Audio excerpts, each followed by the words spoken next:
来关心花莲马太安溪邦山湖的灾前，国土署甲89号灾民开会讨论讲，即个临时住所要安怎来处理。不过有灾民讲哦，真侪人因的徛家厝受损是真严重，无法度来住人，却无伫即89号的名单内底。咱即马就连线互台语台记者郭碧君甲林坤明来看现场的情形。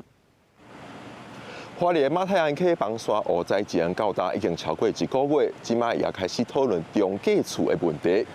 记者即马伫咧国土署的中价厝预定地之一，也就是大屯光复居宿舍。昨国土署是参89号中价需要1年以上的同灾户开说明会，讨论第一阶段中价厝的计划。但是咱是访问到无伫这89号名单内底，但是徛家同款受损严重，甲无法度大，即马移亲的灾民，也有参加昨的说明会，咱来听伊的看法。很多人他们家里没办法住，可是他们没有地方住，他们还是睡在家里。他们虽然没有淹那么高，可是他们也不会说被淹的程度没有说很小，也是蛮严重的。他们有时候连家里的门啊、窗户啊、里面的格局啊都有被冲坏，已经属于完全不能居住的。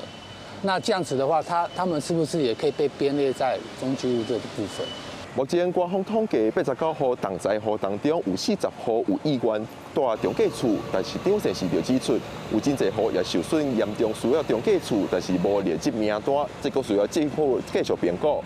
因为中价厝预定地的部分，目前按算会征收大屯光复居宿舍，这只需要重新整合就会使住，会规划11户。因为大金国小东边的空地会用组合厝的方式规划30户。目前按算这41户的中价厝会伫12月开始陆续完成，会伫灾民中建家园完成进前，也是找到新的永居厝进前有一个暂时通大的所在。以上是公视台记者郭碧君、林坤明伫花莲光复乡的连线报道。